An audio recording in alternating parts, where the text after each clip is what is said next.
எல்லோருக்கும் வணக்கம். என் லைஃப்பில் இந்த மாதிரி ஒரு பெயின்ஃபுல்லான ஒரு சுச்சுவேஷனை நான் ஃபேஸ் பண்ணதே கிடையாது. மனசு முழுக்க வலி வலி மட்டும்தான்.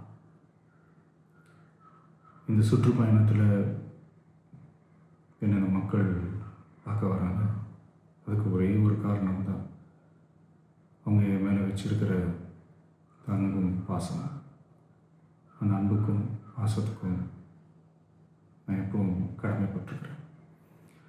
அதனால தான் இந்த சுற்றுப்பயணத்தில் மற்ற எல்லா விஷயங்களையும் தாண்டி மக்களுடைய சேஃப்டி, அதில் எந்த காம்ப்ரமைஸும் பண்ணிடக்கூடாதுன்றதுக்காக தான் அது என் மனசில் ரொம்ப ஆழமாக இருக்கும் அந்த எண்ணம். அதனால தான் இந்த அரசியல் காரணங்கள் எல்லாத்தையும் தவிர்த்துட்டு ஒதுக்கி வச்சுட்டு மக்களோட சேஃப்டி மட்டும் மைண்டில் வச்சுக்கிட்டு அதுக்கான இடங்களை சூஸ் பண்ணுறது, அதுக்கான இடங்களை பார்த்து பர்மிஷன் கேட்குறது, போலீஸ் டிபார்ட்மெண்ட்டில் அதை ரிக்வெஸ்ட் பண்ணி கேட்போம். ஆனால் நடக்கக்கூடாதது நடந்துருச்சு. ஆனால் மனுஷன் தானே, அந்த நேரத்தில் அத்தனை பேர் பாதிக்கப்பட்டு இருக்கும்போது எப்படி அந்த ஊரை விட்டுட்டு என்னால் கிளம்பி வர முடியும்? நான் திரும்ப அங்கே போகணும்னு இருந்துச்சுன்னா அதை ஒரு காரணம் காட்டி அங்கே வேறு சில பதட்டமான சுச்சுவேஷன்ஸ், வேறு சில அசம்பாவிதங்கள் அந்த மாதிரி எதுவும் நடந்துடக்கூடாதுன்றதுக்காக தான் நான் அவாய்ட் பண்ணேன். இந்த நேரத்தில் சொந்தங்களை இழந்து தவிக்கிற இத்தனை குடும்பங்களுக்கும் என்னுடைய ஆழ்ந்த இரங்கலை தெரிவிச்சுக்கிறேன். எனக்கு தெரியும், என்ன சொன்னாலும் இது ஈடையாகாதுன்னு எனக்கு தெரியும். ஹாஸ்பிட்டலில் ட்ரீட் பண்ணிகிட்ருக்கிற எல்லாருமே சீக்கிரமாக க்யூர் ஆகி வரணுன்றதை இந்த நேரத்தில் நான் வேண்டிக்கிறேன். கூடிய சீக்கிரமே உங்கள் எல்லாரையும் நான் சந்திக்கிறேன். இந்த நேரத்தில் எங்களுடைய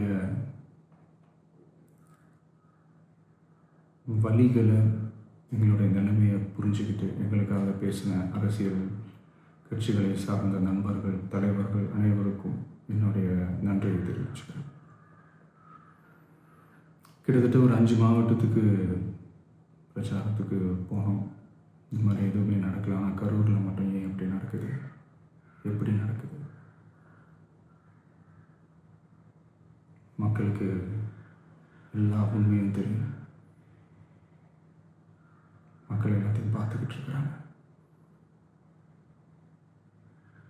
கரூரை சேர்ந்த அந்த மக்கள் அந்த உண்மையெல்லாம் வெளியில் சொல்லும்போது எனக்கு கடவுளே நேரில் வந்து இறங்கி அந்த உண்மைகள்லாம் சொல்கிற மாதிரி எனக்கு தோணுச்சு. சீக்கிரமே எல்லா உண்மைகளும் வெளியில் வரும்.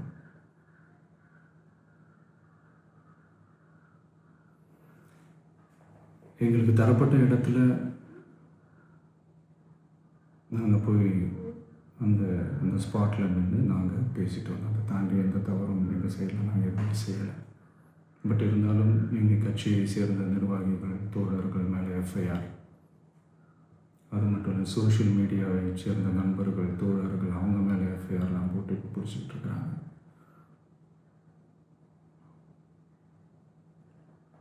சிஎம் சார்,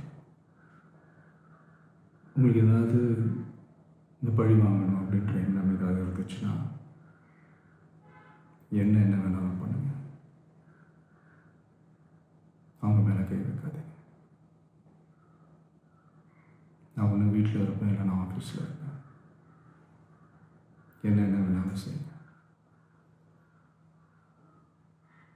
நண்பர்களே, தோழர்களே, நம்மளுடைய அரசியல் பயணம் இன்னும் ஸ்ட்ராங்காக, இன்னும் தைரியத்தோட கண்டினியூ ஆகும்.